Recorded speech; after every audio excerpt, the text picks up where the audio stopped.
আল্লাহর হাবিব ডাক দেয়, দুনিয়ার মানুষেরা শোনো, দিনই কোন মাজলিসে কিছুক্ষণ বসার কারণে তুমি নিয়তে করেছো আমল করবে, কিছু শিখবে, ইলম শিখবে, এই নিয়তে যখন বসেছো, আমল করতে পারো কিংবা না পারো, শিখতে পারো কিংবা না পারো, দিনে একটি মাজলিসে কিছুক্ষণ সময় দিয়েছ, আল্লাহর হাবিব বলেন কিছুক্ষণ সময় দেওয়ার কারণে আল্লাহ রাব্বুল আলামিন কম পক্ষে তোমার আমলনামায় বিরামহীন বিশ্রামহীন একটানা ইবাদত তুমি যদি 60 বছর করো, 60 বছর ইবাদত করলে যে সব হয়, আল্লাহ তাআলা এতক্ষণের মধ্যে তোমার 60 বছর ইবাদতের সব দিয়ে দিয়েছেন। একটু জোরে সরে কর না মারহাবা, আর জোরে বলেন মারহাবা। একজন সাহাবী জিজ্ঞাসা করলেন, ইয়া রাসূলুল্লাহ, ইয়া হাবিবাল্লাহ, আদম আলাইহিস সালাতু ওয়াস সালাম 900 বছর হায়াত পেয়েছেন, অন্য অন্য নবীগণ 1200 বছর হায়াত পেয়েছেন, কোন কোন নবী 500 বছর হায়াত পেয়েছেন। ইয়া রাসূলুল্লাহ, আমাদের গড় আয়ু হলো 63 থেকে 70 বছর, তাহলে সেই তুলনায় আমাদের হায়াত একেবারেই কম। ওই জামানার নবীগণের উম্মতগণ এত ইবাদত করেছে, 500 বছর ইবাদত করেছে, 1000 বছর ইবাদত করেছে, 900 বছর ইবাদত করেছে, ইবাদত করে করে আল্লাহ তাআলাকে সন্তুষ্ট করেছে। আমাদের হায়াতই তো কম, এই কম সময় ইবাদত করে কি আমার আল্লাহকে সন্তুষ্ট করা যাবে? একটু জোরে সরে কর না সুবহানাল্লাহ। আল্লাহর নবী ডাকতে কয়, সাহাবী, ও আমার কলিজার সাহাবী, শোনো, তোমরা এমন একজন নবীকে পেয়েছো, তোমরা এমন একজন নবীর উম্মত হয়েছো, এমন একজন নবীকে অভিভাবক মেনেছো। শোনো শোনো, আমার উম্মত যারা হবে তারা যদি রুকুতে গিয়া একবার বলে সুবহান রাব্বিয়াল আযীম, একবার শুধু বলবে, বলার সাথে সাথেই আমার আল্লাহ তাআলা আমার মর্যাদায়, আমার নবীর মর্যাদায় আমার আল্লাহ তাআলা ডেকে ডেকে বলে, নবী, আপনার উম্মতকে একটা রুকু দিয়া যদি বলে সুবহান রাব্বিয়াল আযীম, এটা যদি বলে, বলার সাথে সাথেই আমি আল্লাহ রাব্বুল আলামিন, আমার নবী বলেন আমার আল্লাহ রাব্বুল আলামিন কম পক্ষে 30,000 বছর বিরামহীন বিশ্রামহীন রুকু দিয়া সুবহান রাব্বিয়াল আযীম বললে যত সব হয়, একটি রুকুর মধ্যেই আমার উম্মতকে তত সব দেওয়া হয়। একটু জোরে সরে কর না মারহাবা, আর জোরে বলেন মারহাবা। আখরি নবীর এত মর্যাদা, যে সেই মর্যাদার কারণে একটানা বিশ্রামহীন বিরামহীন 30,000 বছর সেজদা দিয়ে রুকু দিয়া যদি বলে সুবহান রাব্বিয়াল আযীম, সুবহান রাব্বিয়াল আলা, এই বাক্যগুলো উচ্চারণ করতেই থাকে। আল্লাহ রাব্বুল আলামিন বলেন, আমার প্রিয় নবী বলেন, একেবারে একটা সেজদা একটা রুকু দিয়েই যখন এটা বলে, 30,000 বছরের সব বান্দার আমলনামায় দিয়ে দেন। একটু জোরে সরে কোন সুবহানাল্লাহ। আমার ভাইয়েরা, এবার একটু খেয়াল করেন, সর্বনিম্ন 2 রাকাত নামাজ, না 2 রাকাতেরও কম আছে, আছে কি? কমপক্ষে 2 রাকাত নামাজ। 2 রাকাত নামাজে রুকু আছে 2টা, জোরে বলেন কয়টা? রুকু আছে 2টা, সেজদা আছে 4টা, 4 আর 2 কত হলো? 6। একটু গুণন করে যোগ করেন, 4 আর 2 6, মোট এই 6 দিয়া 30,000-এর গুণন দেন, একদিন 2 রাকাত নামাজে যত সব হয়, আদম আলাইহিস সালাতু ওয়াস সালামের উম্মতগণ 900 বছর ইবাদত করে এত সব পায় নাই। একটু চিৎকার দেন সুবহানাল্লাহ। বাপ যে উপরে আসেন, তাছাড়া বাল দেখা যায় না। বাপ আসেন, আসেন শোনা বাপ, না তাহলে ওয়াজি করবো না, আপনি আসা লিখবেন, এনে আসেন উপরে আসেন, একটু দরুদ দেন আল্লাহুম্মা। বাপ মানায় না বাপ।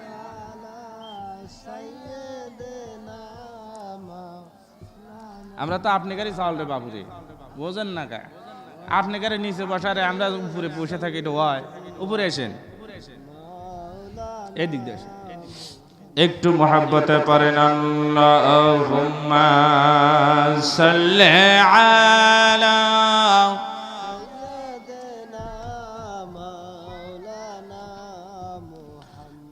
আর একটু মহব্বতে পড়েন ওয়ালা আলি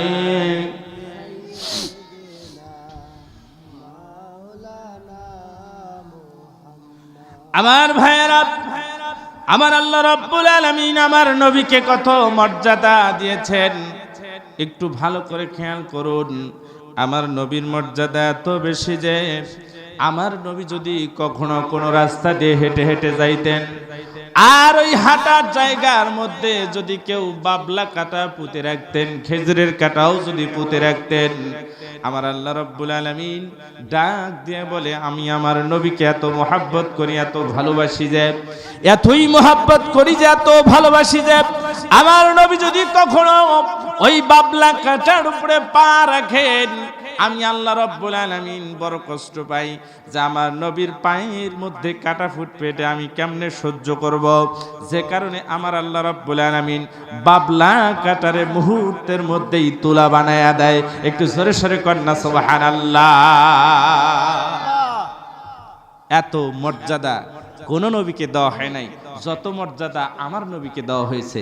একটু জোরে জোরে কন্যা সুবহানাল্লাহ। আমার ভাইয়েরা, শুধুই কি তাই, আমার নবীকে মর্যাদা দিতে গিয়া আল্লাহ রাব্বুল আলামিন ডাক দিয়ে বলেছে, ও দুনিয়ার মানুষেরা শোনো, আমি তোমাদের জন্য এমন একজন নবী পাঠিয়ে দিলাম, যেই নবী যদি কখনোই মাঠের মধ্যে হেঁটে যাইতেন, আকাশ থেকে পর্যাপ্ত রোদ যখন জমিনে পড়ে আমার নবীর শরীর মোবারকে লেগে চামড়াগুলো ঝলসে যাবে, নবী কষ্ট হবে, এটা আমি বরদাস্ত করতে পারবো না। আমি আল্লাহ রাব্বুল আলামিন তখন ওই আকাশের মেঘমালারে হুকুম করি, মেঘমালারে আমার প্রিয় বন্ধু ওই চড়ার মধ্যে দিয়া খোলা ভূমি দিয়ে হেঁটে যাচ্ছে, আর আকাশের প্রখর রোদ শরীরে লাগতেছে, এইটা আমার কাছে বরদাস্ত হচ্ছে না। যাও যাও, ওই মেঘের ফালিগুলো তুমি আমার নবীর মাথার উপরে ছায়া দিয়ে থাকো। একটু জোরে জোরে কন্যা সুবহানাল্লাহ।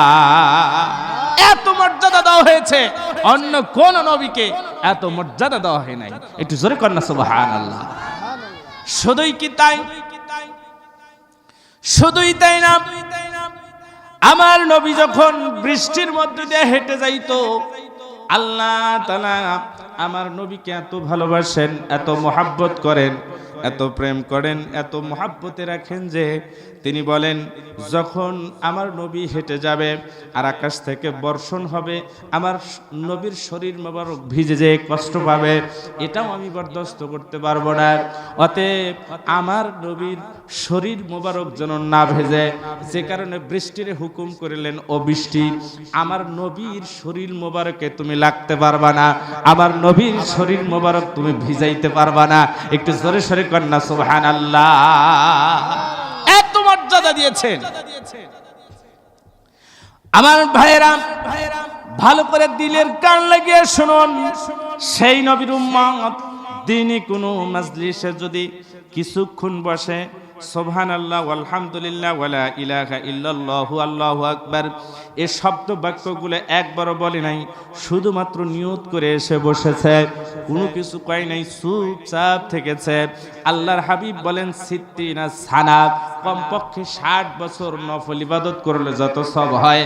আল্লাহর নবী বলেন, কিছুক্ষণ মাজলিসে বসার কারণে, জালসায় বসার কারণে, দিনই কোনো কেন্দ্রিক বসার কারণে, দিনই কোনো পরামর্শের কেন্দ্রে বসার কারণে আমার আল্লাহ রাব্বুল আলামিন আমার নবীর মর্যাদায় কমপক্ষে তারে 60 বছর নফল ইবাদত করলে যত সব হয়, এতক্ষণের মধ্যে এই 60 বছরের ইবাদতের সব আমার আপনার আমলনামায় দিয়েছেন।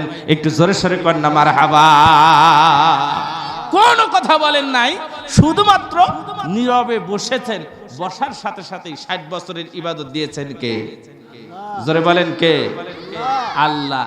এখন আবার আসেন, এই যে বললাম আল্লাহ, এরপরে বলেছি সুবহানাল্লাহ, এরপরে বলেছি মারহাবা, এগুলো বলেছি, এই শব্দ বাক্য উচ্চারণের সব আল্লাহ দিবেন কি দিবেন না বলেন তো? পয়গম্বর সুলাইমান আলাইহিস সালাতু ওয়াস সালাম তখ্ত নিয়ে ভেসে ভেসে চলতেছিলেন, কিস্তি নিয়ে ভেসে ভেসে চলতেছিলেন। এমন সময় পয়গম্বর সুলাইমান আলাইহিস সালাতু ওয়াস সালাম যেতে পারছেন না, হঠাৎ করে তপ্ত যখন ঠেকে গেলেন, এমন সময় উপর দিকে যায় যাচ্ছে না, নিচের দিকে যায় যাচ্ছে না, তক্ত থেকে তক্তরে হুকুম করলেন জমিনে নামায় ফেলো। এবার সুলাইমান আলাইহিস সালাতু ওয়াস সালাম নেমে গেলেন। নেমে যাবার পরে চিন্তা করলেন তক্ত কেন যায় না। যারা আল্লাহর ওলি হয়, যারা আল্লাহর নবী হয়, যারা গাউস হয়, যারা কুতুব হয়, তাদের অন্তর্চক্ষু খোলা থাকে। তারা চিন্তা করে দেখেছে কেউ না কেউ একজন আল্লাহর ওলি জমিনে বসে বসে হয়তোবা আল্লাহর নাম ডাকছে, যে কারণে আমার তক্ত যাচ্ছে না। আল্লাহর নবী সুলাইমান আলাইহিস সালাতু ওয়াস সালাম নিচে নেমে চলে আসলেন। আসার পরে দেখে একজন মানুষ অন্য কোনো শব্দ বাক্য উচ্চারণ করছে না, শুধুমাত্র একবার বলেছে সুবহানাল্লাহ। এই সুবহানাল্লাহ বলার কারণে তামাম বিশ্বের মধ্যে যত ফাঁকা জায়গা আছে, সমস্ত ফাঁকা জায়গাগুলো আল্লাহ শব্দে ভরে দিয়েছেন। একটু জোরে কর না মারহাবা। সুলাইমান আলাইহিস সালাতু ওয়াস সালামের উম্মত যদি একবার সুবহানাল্লাহ বলে এত সওয়াব পায়, সুলাইমান আলাইহিস সালাতু ওয়াস সালাম এর নবীর চাইতে, উম্মতের চাইতে আমার নবী হাজার হাজার লক্ষ লক্ষ কোটি কোটি গুণে মর্যাদা আল্লাহ বেশি দিয়েছেন। একটু চিৎকার দেখুন মারহাবা। সুতরাং সেই নবীর উম্মত হয়ে যখন একবার বসেছি, বসার সাথে সাথেই যখন আল্লাহর নামে তাসবিহ আদায় করেছি, কত সব দিবেন আজ পর্যন্ত কোনো রাইটার তার লেখে শেষ করতে পারে নাই। একটু চিৎকার দেখুন না সুবহানাল্লাহ। বাবারা তোমরা ডিস্টার্ব করো না, তোমরা একটু ধীরে কথা বলো, মুরব্বীদের কথা শুনতে দাও। আমার ভাইয়েরা, আমার নবী জনাবে মুহাম্মদুর রাসূলুল্লাহ সাল্লাল্লাহু আলাইহি ওয়াসাল্লাম একদিন আবু বকরের গৃহে বেড়াইতে যাচ্ছেন। আমার ভাইয়েরা, দিন শেষে যখন আবু বকরের গৃহে যাবেন, এমন সময় আবু বকরের কন্যা, বয়স মাত্র 6 বছর, নাম তার আম্মাজান আয়েশা সিদ্দিকা রাদিয়াল্লাহু তাআলা আনহা। আম্মাজান আয়েশা খুঁটি বাসন দিয়ে খেলতেছে, ছোট বাচ্চারা যেমন খেলাধুলা করে খুঁটি বাসন দিয়া, আমার আম্মাজান আয়েশা তখন খেলাধুলা করছে। আমার নবীজি ডাকতে বলে, আস্তে আস্তে করে, বিড়বিড় করে, তাড়াহুড়া না করে আস্তে আস্তে করে আয়েশার কাছে যাচ্ছেন, কারণ আয়েশা আমার নবীকে দেখে দূরে দ্রুত পালায় যাইতেন। আমার আম্মাজান আয়েশা সিদ্দিকা রাদিয়াল্লাহু তাআলা আনহা অত্যন্ত শর্মিত একজন মানুষ ছিলেন, যে কারণে আমার নবীকে আসা দেখলেই দূরে পালিয়ে যাইতেন, মুখ লুকাইতেন, দূরে গিয়ে পলায়ন করতেন। আল্লাহর নবী কৌশল অবলম্বন করে একটু একটু করে, বিড়বিড় করে, এক পা দুই পা করে আস্তে করে আম্মাজান আয়েশা সিদ্দিকা রাদিয়াল্লাহু তাআলা আনহার কাছে গিয়ে বসলেন, যাতে করে আর তিনি দৌড়াইতে না পারে। একটু সরে সরে কর না সুবহানাল্লাহ। আমার নবী ডাক দিয়ে বলছেন, ও আয়েশা, তুমি খেলা করছো? আম্মাজান আয়েশা বললেন জি। বলেন, ও আয়েশা, তুমি যে খেলা করছো, এই খেলার এই যন্ত্রের নাম কি? কেন আপনি চেনেন না? খুব কৌশলে বলছেন, কেন আপনি চেনেন না? হ্যাঁ আমি চিনি, তুমি বলো এটার নাম কি? আম্মাজান আয়েশা আবার ছোটবেলায় ঘোড়া দিয়া, ঘোড়ার পুতুল দিয়া সব থেকে খেলতে মজা পাইতেন। একটু জোরে কর না সুবহানাল্লাহ। আম্মাজান আয়েশা বলছেন, এটার নাম ঘোড়া। একটু জোরে কর না সুবহানাল্লাহ। এটার নাম ঘোড়া। আমার নবীজি ডাক দিয়ে বললেন, আয়েশা, আমিও চিনি এটা ঘোড়া, কিন্তু মেহেরবানি করে বলো, ঘোড়ার কি কখনো পাখা হয়?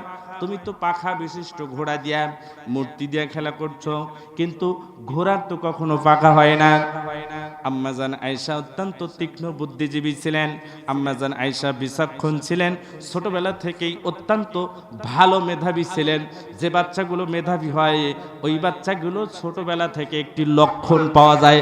জোরে বলুন কথা ঠিক কিনা? যেগুলো খুব সুন্দর মেধাবী, ওগুলো দেখবেন যে ছোটবেলা থেকে একটু নজির পাওয়া যায় যে এই বাচ্চাটা মেধাবী হবে। পূর্ব গগনের সূর্য সকালে উদয় হওয়ার সময় যদি দেখেন যে তীব্র রোদ নিয়ে বের হচ্ছে, তাহলে একটু অনুমানে আনা যায় যে আজকের দিনটা বোধ হয় ভালো যাবে, আজকের দিনটা বোধ হয় সুবিধা যাবে। জোরে বলুন কথা ঠিক কিনা?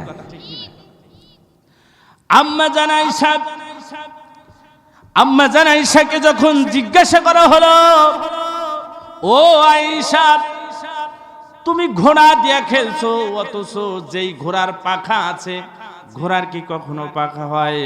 আল্লাহর নবী যখন এই জিজ্ঞাসা করলেন, আম্মা জান আয়েশা ডাক দিয়ে বলে, হুজুর আপনি এই সহজ বুদ্ধিটা, আপনি এই সহজ জ্ঞানটা আপনার মাথায় নাই, আপনি নাকি আল্লাহর পয়গম্বর, এটা কিভাবে সম্ভব? আপনি কি জানেন না একজন পয়গম্বর ছিল, তার নাম ছিল সুলাইমান? একটু জোরে কর না সুবহানাল্লাহ। আপনি কি জানেন না আল্লাহর প্রেরিত রাসূল ছিলেন, নবী ছিলেন, যেই নবী একটি বহন ব্যবহার করতেন, সেই বহনের নাম ঘোড়া। একটু জোরে কর না সুবহানাল্লাহ। আর ওই সুলাইমান আলাইহিস সালাতু ওয়াস সালাম যে ঘোড়া ব্যবহার করতেন, সেই ঘোড়ার দুইটি ডানা ছিল, পাখা ছিল। একটু চিৎকার দিয়ে করেন না সুবহানাল্লাহ। আল্লাহর নবীকে ছোট্ট বছরের আয়েশা সিদ্দিকা খুব তীক্ষ্ণতার সাথে, বুদ্ধির সাথে, কৌশলের সাথে, সভ্যতার সাথে আল্লাহর নবীকে উত্তর দিলেন, ও প্রিয় নবী, আসলে আপনি কি খেয়াল করেন নাই এই জগতে একজন পয়গম্বর ছিল, সুলাইমান আলাইহিস সালাতু ওয়াস সালাম তার নাম। তিনি যে বাহন নিয়ে চলাফেরা করতেন, সেই বাহনের নাম ছিল ঘোড়া, আর সেই ঘোড়ার দুটি ডানা ছিল। একটু জোরে করেন না সুবহানাল্লাহ। আমার নবী থমকে গেলেন। ছোট্ট বাচ্চার, এই 6 বছরের বাচ্চার কথা শুনে আম্মা জান আয়েশা সিদ্দিকা রাদিয়াল্লাহু তাআলা আনহার কথা শুনে মুহূর্তের মধ্যেই চমকে গেলেন, থমকে গেলেন, আর অনুমান করতে শুরু করলেন, আরে এই আয়েশা এত বিচক্ষণতার সাথে দালিলিক উত্তর তিনি দিলেন, আমার তো খেয়ালই ছিল না যে একজন নবী ছিলেন, তার নাম সুলাইমান আলাইহিস সালাতু ওয়াস সালাম, তার একমাত্র বহন ছিল, সরি ছিল, সেই সরির নাম ছিল ঘোড়া, আর ওই ঘোড়ার দুটি ডানা ছিল, এটা ছিল আল্লাহর দেওয়া গিফট। একটু জোরে কর না সুবহানাল্লাহ।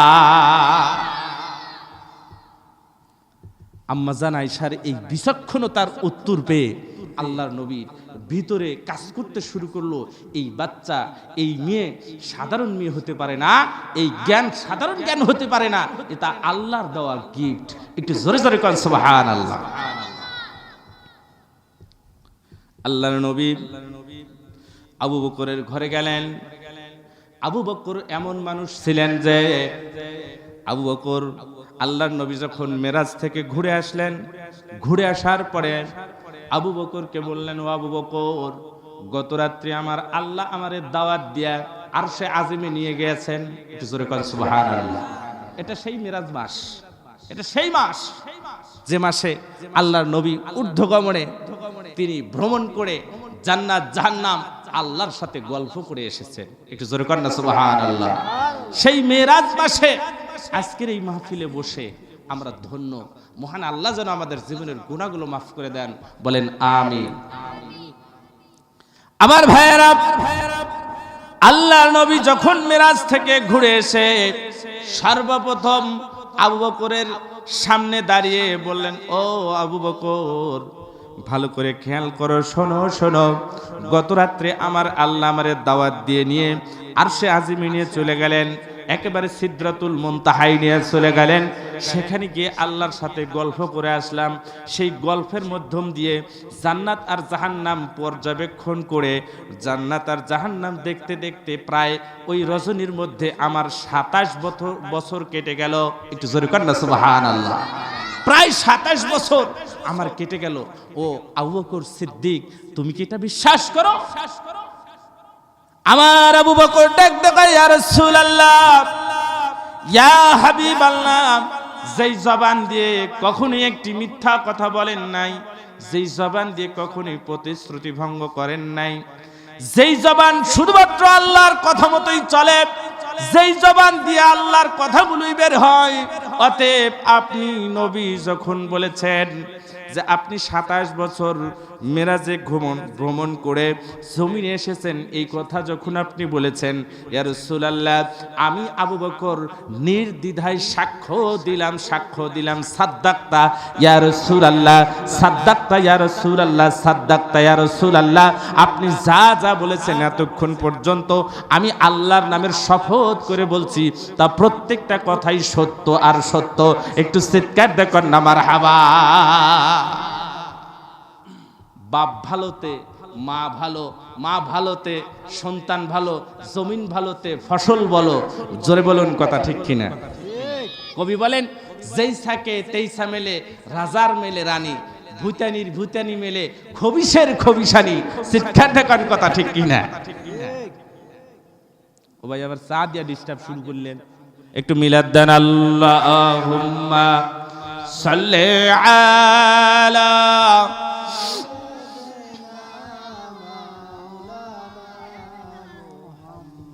ওয়া আলা আলি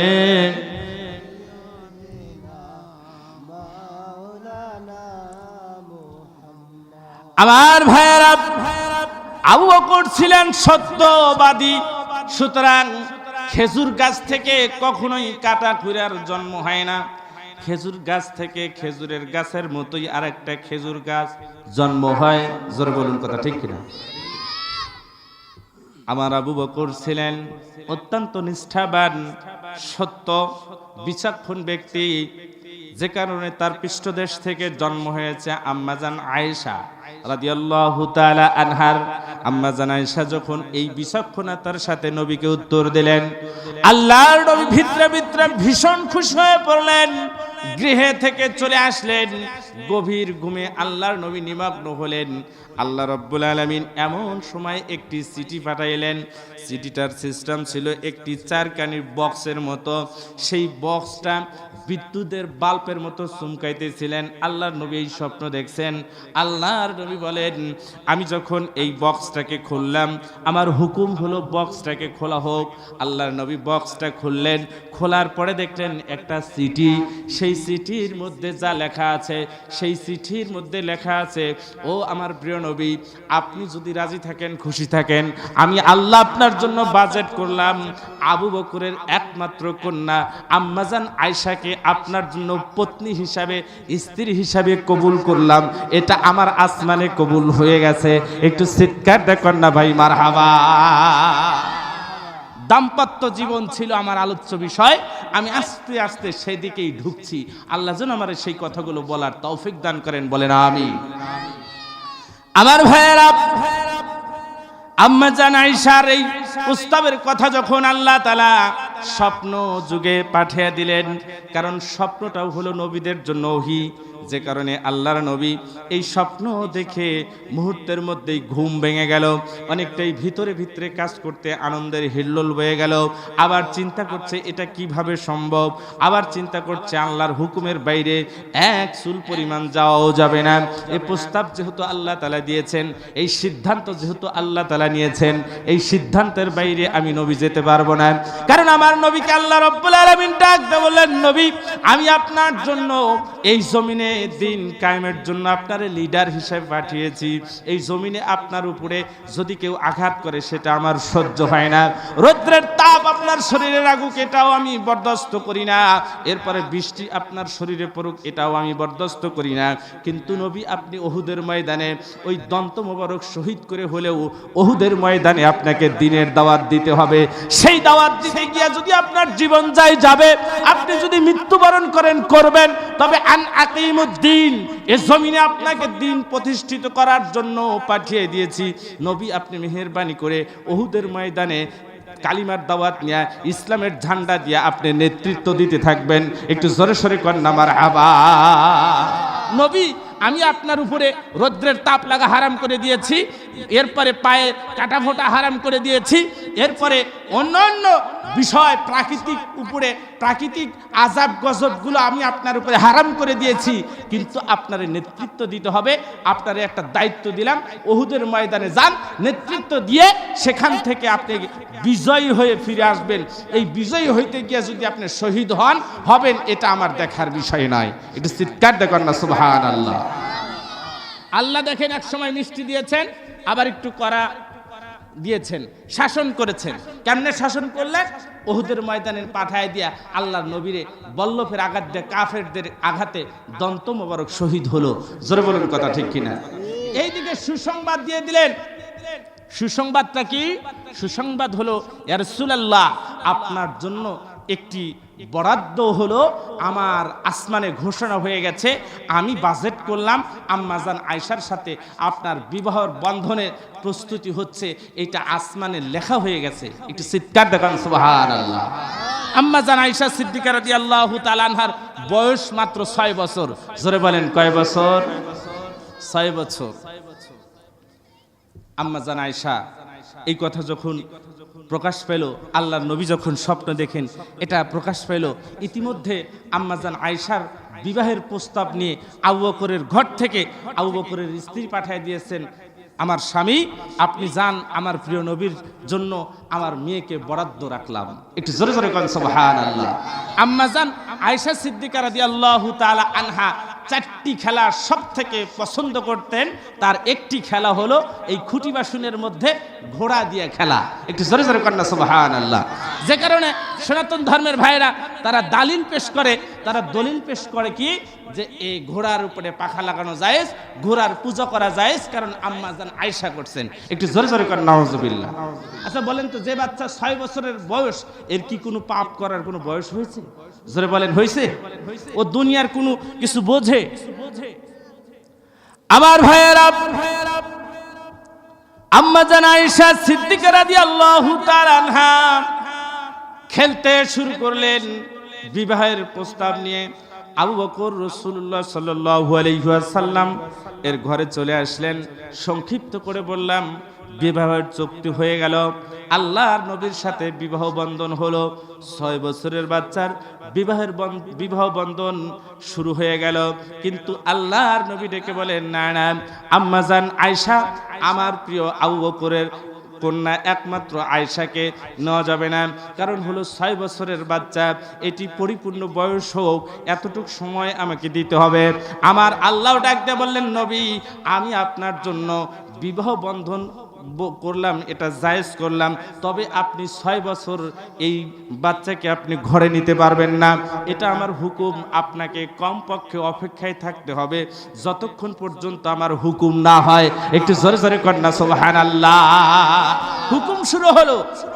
আম্মা জান আয়েশা রাদিয়াল্লাহু তাআলা আনহার 6 বছরের বিবাহ হলো। তবে সেই বিবাহ হবার পরে মায়ের ঘরে, বাপের ঘরে আম্মা জান আয়েশা রয়ে গেলেন। 3 বছর অতিবাহিত হলো। 3 বছর হবার পরে অন্যান্য মুফাসসিরিন কিরামগণ বলেছেন, মুহাদ্দিসিন কিরামগণ বলেছেন, 14 বছর বয়স যখন পরিপূর্ণ হলো, আল্লাহর নবী তখন হুকুম আসলো আসমান থেকে, ইয়া রাসূলুল্লাহ আপনি এখন আয়েশাকে ঘরে নিতে পারেন, এই হুকুম আল্লাহর। একটু জোরে জোরে কন্যা সুবহানাল্লাহ।